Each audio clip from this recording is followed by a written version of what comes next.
Bueno, bienvenidas y bienvenidos a otro video de discursividades. Esta no pretende ser una clase teórica sobre ideología, pero sí una aplicación práctica. Y voy a comenzar recordando lo que escribió en su texto Crítica de la razón política el pensador francés Régis Debray, cuando dice que son más bien las imágenes antes que los razonamientos las que hacen más solventes las ideologías. También tendríamos que citar acá un pensador fundamental, un teórico fundamental de la ideología, al inglés Terry Eagleton, que tiene un clásico libro con ese nombre precisamente, y donde él da distintas definiciones de ideología, ¿no? Por un lado, la ideología sin connotaciones políticas, entendida simplemente como cosmovisión de la realidad que puede tener una cultura, ¿sí? En cualquier época y cualquier espacio. Por otro lado, conjuntos de creencias, de valores, de ideas, rituales, inclusive, distintos conceptos que se pueden tener como válidos de manera generalizada, lo que él llama la estrategia de universalización, pero después sí incorpora el criterio político y de los intereses de determinados sectores, ¿sí? Sectores que pueden tener el poder impuesto por la fuerza o por cierto consentimiento. Pero a la vez, él plantea que un grupo puede ser perfectamente inconsciente de estar imponiendo los intereses que a ese grupo o sector más le convienen por sobre los intereses de otros grupos o sectores de la sociedad. O que también uno puede ser plenamente consciente de que lo está haciendo y también convenir en que tiene muchas falencias, muchos defectos, muchos errores la propia ideología, pero que aún así la acepta y la defiende porque considera que es mejor que otras, ¿sí? Bien, yo estoy salteando muchas cuestiones respecto de las definiciones que da Terry Eagleton, pero me gustaría también traer a colación al pensador italiano Antonio Gramsci, que justamente a diferencia de Marx y de estas definiciones más clásicas de ideología, él habla de hegemonía, ¿sí? Ya sea de ideología hegemónica, de pensamiento único, pensamiento hegemónico y discurso hegemónico. ¿Cuál es la diferencia? Bueno, que la hegemonía, mal que bien, y aún aceptando en su seno posiciones contrarias, combativas, termina imponiéndose por un más o menos aceptado consentimiento general, una especie de aval general de la sociedad de que se trate. Podría ser el caso del capitalismo en nuestras sociedades occidentales. Todos renegamos en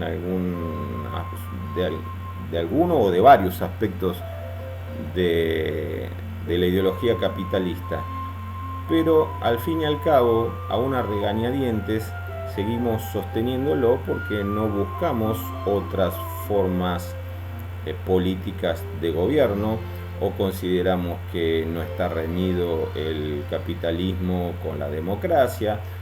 Sea como sea, terminamos avalando, y aun que no tengamos a veces la fuerza o el monopolio del poder, como diría Max Weber, como para poder sacar del capitalismo lo que más nos desagrada, terminamos viviendo en esta sociedad más o menos con cierta aceptación.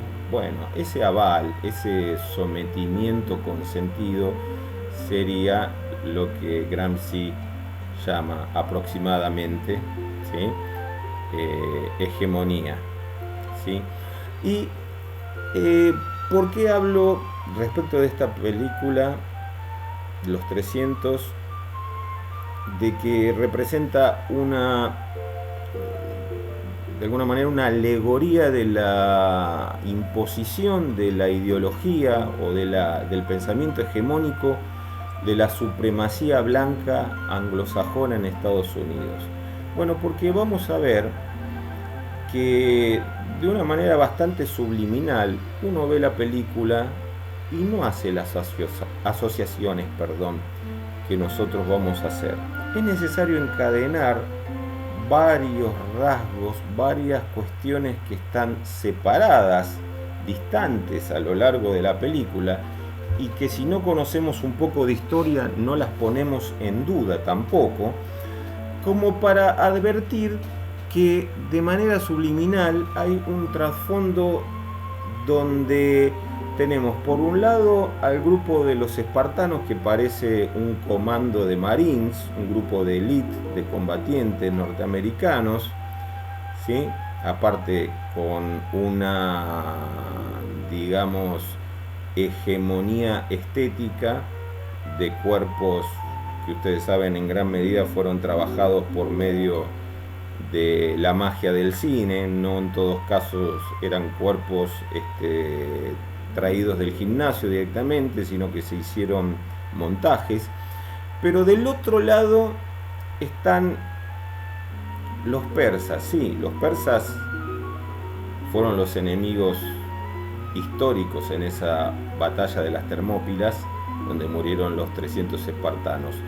Pero lo que estamos planteando para nuestra actualidad, para el presente, es que de ese lado, del bando contrario, pero no solamente en el bando contrario, incluso dentro de la propia Esparta, vamos a ver una retahíla, un conjunto de quienes podrían ser a lo largo de la historia norteamericana sus adversarios ideológicos, sus enemigos bélicos, los grupos raciales despreciados, combatidos y que caen bajo los prejuicios de la supremacía blanca norteamericana. Si uno no presta atención detalladamente a estas cuestiones que nos pasan desapercibidas de otra manera, no advertiríamos este trasfondo tan recalcitrante, tan ideológicamente negativo que tiene la película,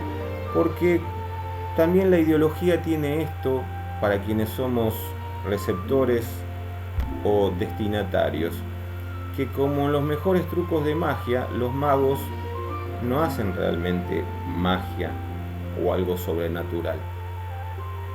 Tienen la habilidad para distraer nuestra vista y que no veamos lo que no quieren que veamos. Por lo tanto, perfectamente podemos ver la película, disfrutarla sobre todo por la maravillosa estética visual que tiene, inclusive disfrutar de ciertos exotismos y ciertos detalles artísticos que son valiosos en la película, pero pasarnos totalmente desapercibido lo que es el trasfondo ideológico, que desde ese punto de vista es sumamente racista, recalcitrante, y vamos a ir notándolo por qué aspecto o por qué rasgo principal. Precisamente porque son incoherentes con la historia antigua, con lo que pasó realmente en la historia. Es tan llamativo que aparezcan los personajes que aparecen, que nos hacen cuestionar justamente, y es eso lo que nos despierta la atención y nos hace dar cuenta de quienes están del lado de los enemigos de estos 300 espartanos, que más que 300 espartanos podríamos llamar los 300 estadounidenses, ¿sí? Vamos a las imágenes para entender lo que quiero decir. Bueno, lo primero que tenemos que tener en cuenta es que los persas son los antecesores de los actuales iraníes, principales enemigos declarados de Estados Unidos. Por otro lado, tan cierto como eso, es también que era muy común la práctica de la homosexualidad en el ejército espartano, porque eran llevados desde los 7 años de edad hasta los 30 años, los hombres, para cumplir el servicio militar. Recién a los 30 años formaban una familia con una mujer. Y en ningún momento, a diferencia de lo que pasa, por ejemplo, en la película Alexander de Oliver Stone o Alejandro Magno, donde se muestra la bisexualidad de Alejandro, en ningún momento se deja entrever acá que entre estos camaradas combatientes haya algún atisbo de homosexualidad. Por lo tanto,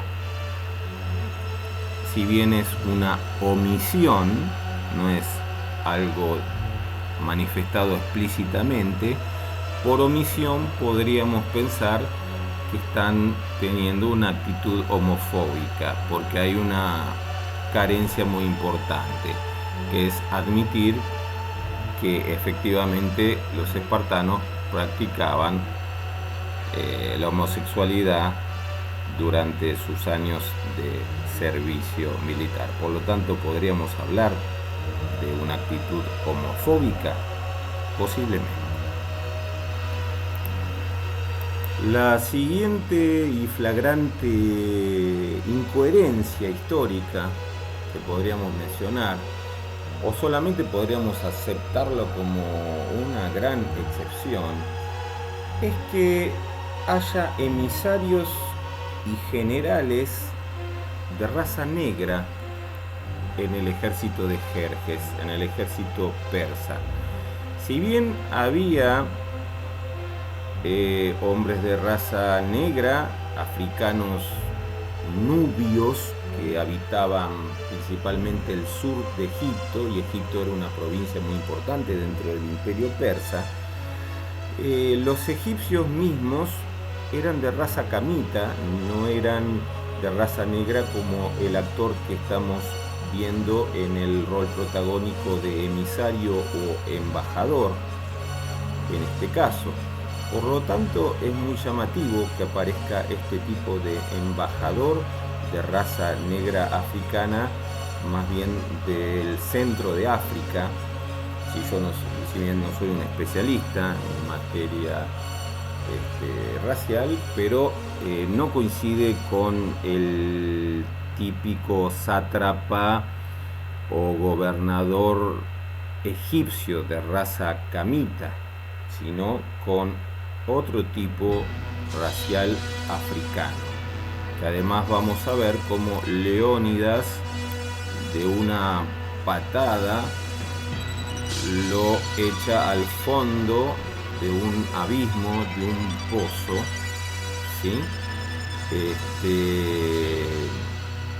Que bueno, vaya a saber si puede simbolizar algún modo de infierno, pero seguro se lo está queriendo sacar de encima, evidentemente.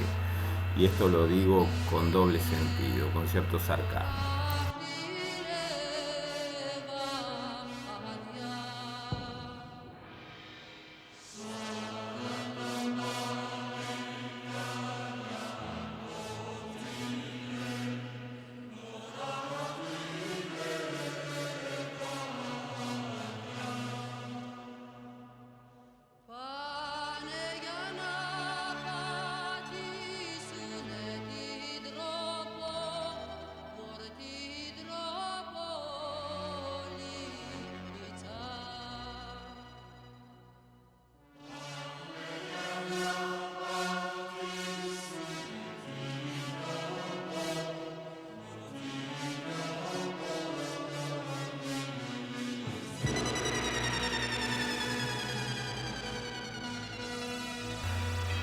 a un militar de alto rango, también de raza negra,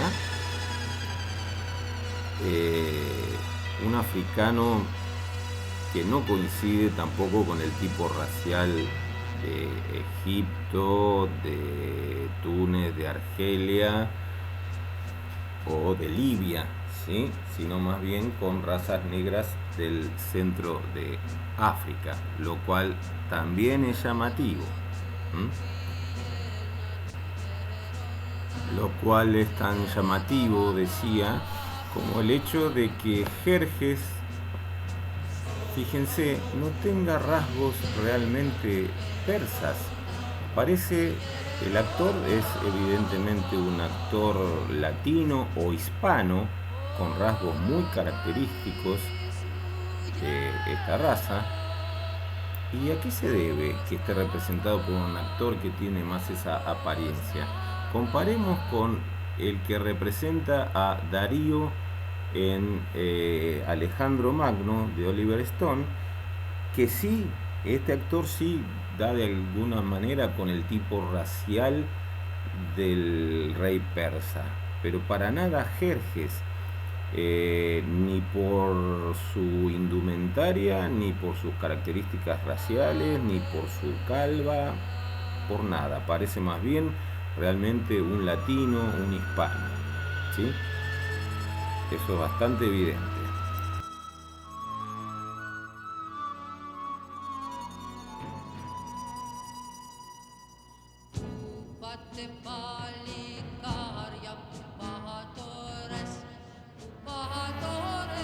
Y va a aparecer otra incongruencia histórica. Este ser monstruoso, encadenado, calvo, robusto, que al menos para mi niñez, de cuando veía las series como Misión Imposible o El Hombre de Cipoll, donde aparecían los típicos espías rusos o de la Alemania Oriental durante la Guerra Fría, que eran torpes, generalmente calvos, robustos,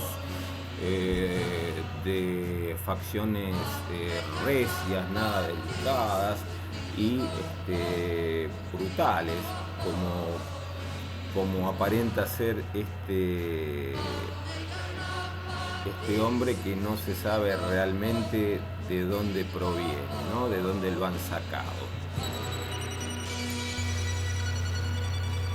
Ustedes saben que los espartanos y los griegos en general valoraban mucho a los ancianos porque los consideraban los depositarios de la experiencia y de la sabiduría, de la vida vivida realmente y de las lecciones que les habían dado a sus pueblos, que le habían dado a sus pueblos la historia justamente. Sin embargo, acá vemos una especie de gerontofobia, porque los ancianos son representados como miserables, con rasgos faciales de enfermedades dermatológicas, son verdaderamente muy desagradables, horribles, y además se caracterizan por una especie de rijosidad, en términos más populares los llamaríamos viejos babosos, respecto de la pitonisa o la sibila que tienen en el oráculo como adivina. Entonces estos ancianos, que en realidad eran venerados en la antigua Esparta por su sabiduría, acá aparecen como viejos repugnantes, rostros afectados por enfermedades dérmicas, rijosos, dueños del hermoso cuerpo de la joven pitonisa, que es prácticamente una esclava sometida a ellos. De modo que, en contra de la estética hegemónica de la belleza y el culto de la juventud, el vigor de los cuerpos perfectos y de la primacía, digamos, de la adolescencia y la juventud y el descarte de los gerontes, el descarte de los ancianos,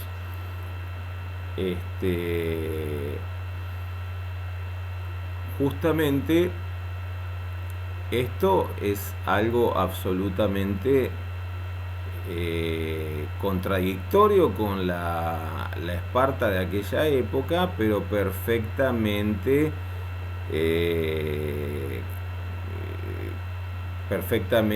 compatible con lo que es nuestra sociedad actual, ¿no es cierto?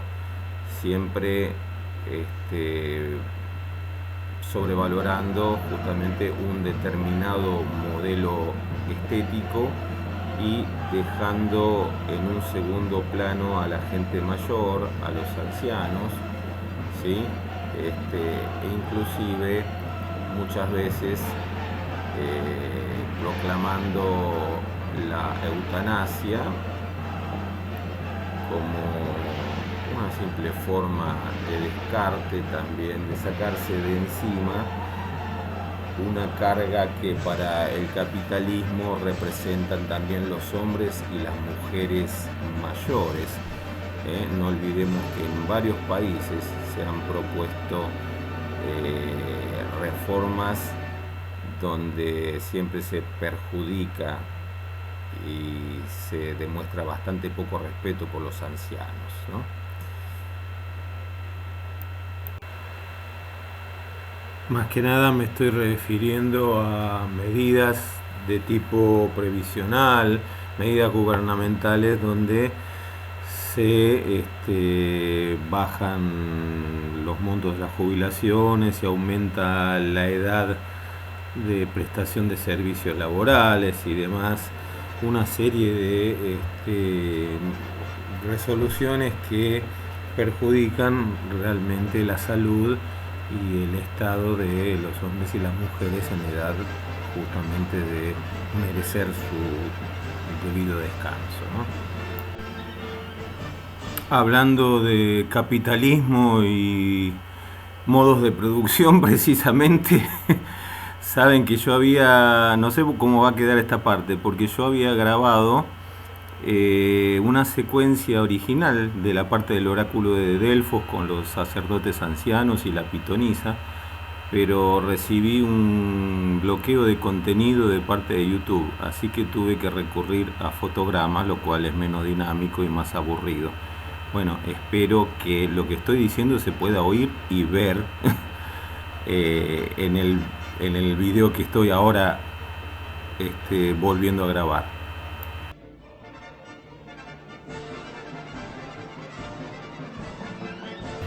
Y un nuevo enigma. ¿Por qué la Guardia Imperial personal, ¿sí?, de Jerjes usa estas máscaras que nos plantean un nuevo enigma? ¿Qué son? ¿Japoneses de la Segunda Guerra Mundial? ¿Coreanos de la Guerra de Corea de 1951-1952? ¿Son los temibles chinos del presente? ¿Por qué esta guardia persa, este comando de élite del rey, tiene estas máscaras que son claramente del extremo oriente, ¿sí? Representan rostros del extremo oriente, entre guerreros persas y samuráis japoneses o guerreros incluso ninjas, por esa vestimenta negra. Una verdadera melange, una mezcolanza que nos hace preguntar por qué son representados así los que pertenecen a la tropa de élite del rey Jerjes y eran los principales abocados a su defensa personal. ¿De dónde salen estos extremo orientales si no son nuevamente enemigos históricos de Estados Unidos, como los japoneses, los coreanos, actualmente los norcoreanos, los vietnamitas o los temibles chinos de la actualidad, que están destruyendo más la economía capitalista norteamericana que presentando una guerra de armamentos y tropas, ¿no es cierto?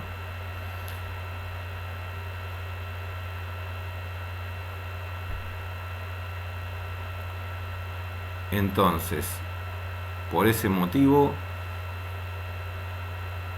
nos preguntamos justamente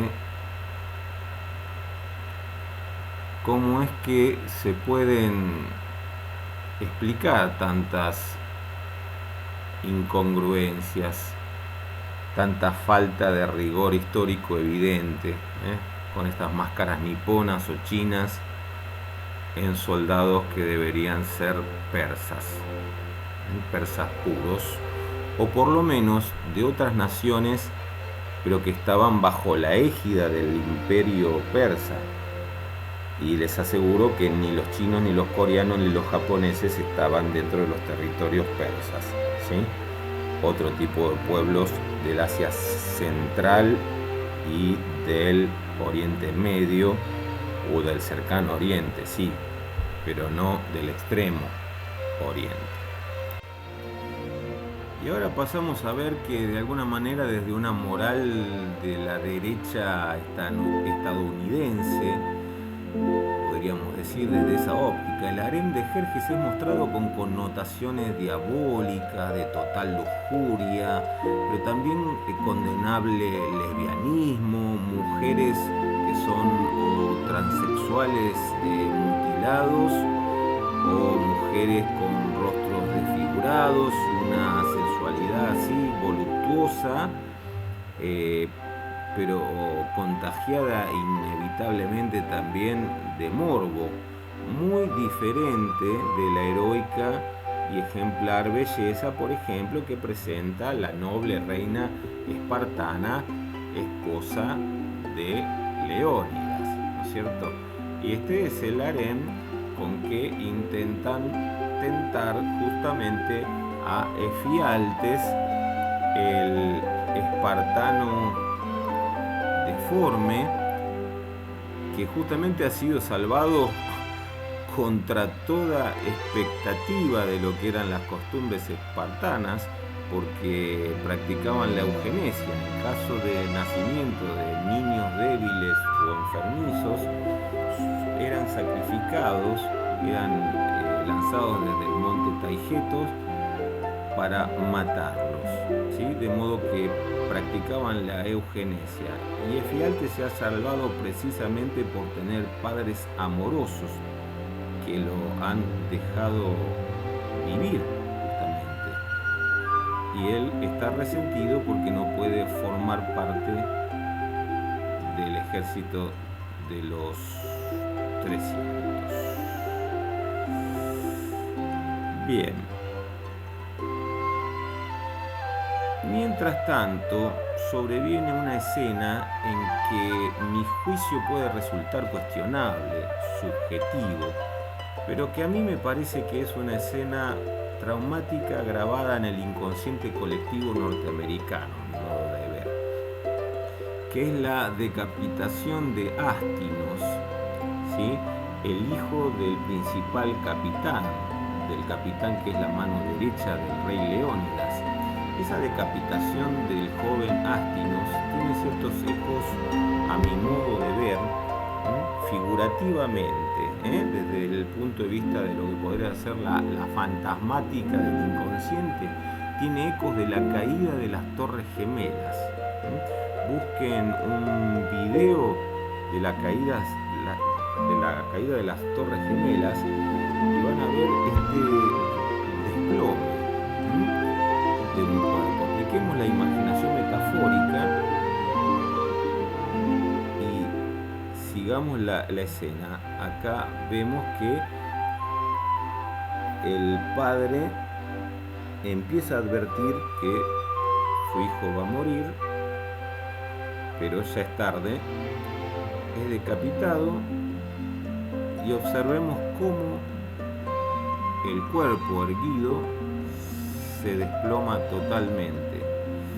Puede ser un poco subjetivo mi punto de vista, pero la subjetividad se relativiza en la medida en que vamos conformando un conjunto bastante coherente, ¿eh?, de signos, de señales semióticas que van confirmando nuestras hipótesis. Si fuera solamente una observación aislada, perfecto, podría ser pura subjetividad. Pero si empezamos a sumar uno tras otro los elementos que vamos viendo, las incongruencias, las incoherencias, los anacronismos, las cosas que no coinciden con la historia antigua real que hubo en torno a esta invasión persa y la batalla de las Termópilas, entonces podemos ir realmente confirmando por lo menos nuestras sospechas, ¿no?, o cierto grado de sospecha. Bueno, vemos cómo se van retirando porque ha enloquecido por la muerte de su hijo, el capitán, el padre de Astinos, y con la inmediatez del desenlace que se avecina, aparecen nuevas formas de incoherencia étnica e histórica y evidentes muestras de segregación o discriminación. Por ejemplo, bueno, de nuevo los inmortales de Extremo Oriente, un nuevo general con rasgos que pueden ser hispanos o a lo sumo podríamos conceder equívocamente árabe, podría ser de alguna manera de un país musulmán. Bueno, es posible, pero la traición también tenía que venir de un pobre Efialtes deforme, rechazado por el ejército espartano como no apto para el servicio, que, como dijimos, según la eugenesia espartana, hubiera sido sacrificado al nacer. Entonces, ¿por qué sobrevivió? Para que un hombre deforme, antítesis de la belleza masculina del film, encarne la traición, cuando los testimonios historiográficos dicen que quien enseñó un paso secreto a los persas para llegar a la retaguardia espartana fue un pastor del lugar y de quien no se menciona ningún tipo de rasgo anatómico. Por otro lado, de nuevo aparece la figura de este Jerjes más bien hispano o latino, y tan llamativo, ¿no? Vemos entonces cómo se va conformando el grupo de los enemigos hasta el punto de que no tiene entrada en este ideal de belleza y perfección escultórica masculina, el cuerpo de Efialtes, que es avergonzado, humillado, y al cual no se le permite pelear justamente porque les avergonzaría tener entre sus tropas a un soldado con esas características, cuando perfectamente podrían admitirlo por el simple hecho de que él quería luchar por Esparta y quería sacrificarse a pesar de que no cumpla con esos estrictos estándares de los espartanos.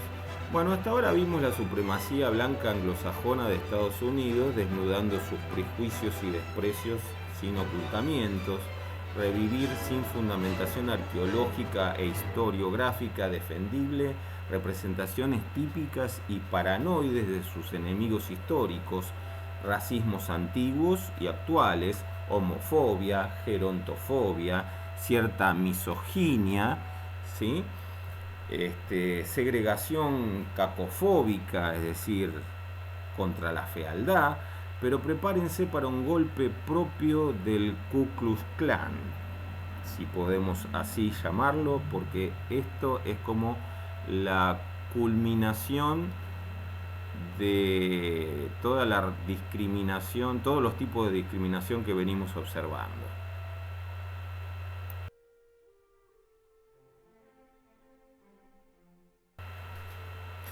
Bueno, estas son típicas puntas de flechas persas auténticas de alrededor de la época en que transcurre la trama de la película, ¿no? De diseño simple, ustedes ven nada ornamentado, si bien después fueron usados como dijes para bisutería, son flechas originales, auténticas. Acá vemos sobre relieves de la época, sobre relieves persas, y no se nota nada extraño tampoco en este dibujo que se supone basado también en ciertas evidencias históricas. El dibujo actual, no se nota en la punta de la flecha ningún diseño extraño. Sin embargo, estas son las típicas puntas. Estas otras que aparecen son las puntas, que fueron diseñadas para la película. La flecha del ejército persa de Jerjes para la película Los 300, que vemos que no tienen nada en común con los modelados o los diseños de las históricas. Están diseñadas de acuerdo con la estética impactante de la película. Y bueno, y ahora ustedes observarán por sí mismos y sacarán sus propias conclusiones. ¿Qué parecido tienen las últimas dos puntas de flecha que acabamos de ver con motivos pictóricos y diseños escultóricos inclusive también de culturas aborígenes amerindias?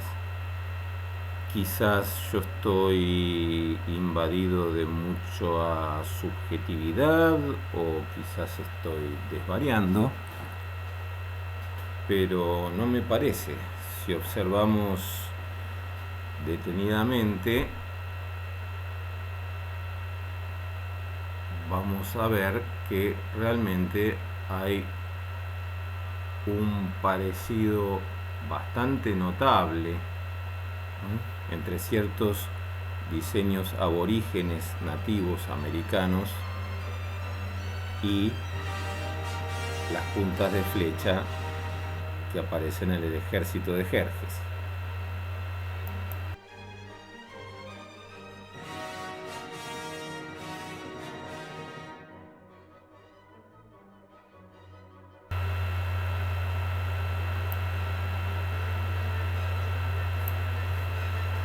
Y bueno, efectivamente, sí, podríamos decir que solo faltaban para cerrar el círculo de enemigos y discriminados por la más recalcitrante ideología de la supremacía blanca y de otros ideales estéticos y biopolíticos de sectores de la derecha norteamericana, tal vez con buen apoyo en los halcones republicanos, finalmente los nativos amerindios.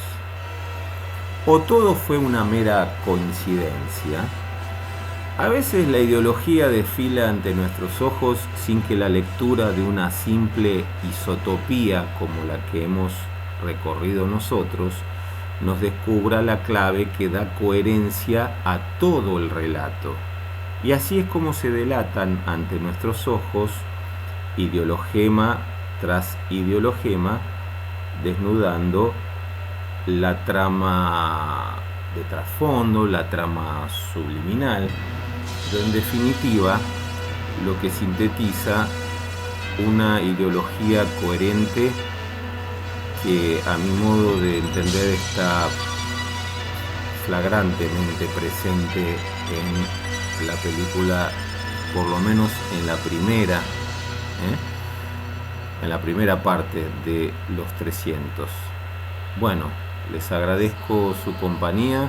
Recuerden por favor suscribirse y mantenerse notificados para los nuevos videos que vendrán. Muchas gracias. Recuerdo que hace varios años atrás hubo una controversia entre Samuel Huntington, un prestigioso sociólogo norteamericano de la Universidad de Harvard y especialmente contratado y representante de los intereses de las Fuerzas Armadas norteamericanas dentro del espectro cultural de Estados Unidos. Y en esa época Samuel Huntington se lamentaba, casi se desgarraba las vestiduras y lloraba, porque estaba decayendo la cultura anglosajona dentro de Estados Unidos. Y se preguntaba a viva voz y sin ningún empacho, ¿qué iba a hacer de la cultura norteamericana en manos de la creciente demografía de latinos y de hispanos? ¿Cómo iba a decaer la cultura de Estados Unidos? Y por entonces le respondió entonces un senador de origen hispano y le dijo: mire Samuel, mire doctor Huntington, usted está muy preocupado por qué va a ser de la cultura, más que nada de ribetes anglosajones, dentro de lo que es la amplia cultura y la variada cultura norteamericana. Pero recuerde que los soldados que van al frente a pelear las guerras de este imperio son principalmente de origen hispano, de origen latino. Y sin embargo usted no lo veo preocupado por ese dato. Téngalo en cuenta y no lo olvide. Son ellos los que defienden los intereses de este país. Bien, aquí planteada en este pequeño, modesto video, toda una controversia ideológica que por lo menos de parte de la derecha norteamericana parece no ceder espacio e insistir con sus prejuicios y sus formas indirectas y solapadas de indiscriminación y de segregación racial, de género y de toda clase. Ojalá en algún momento esta mentalidad cambie. Gracias.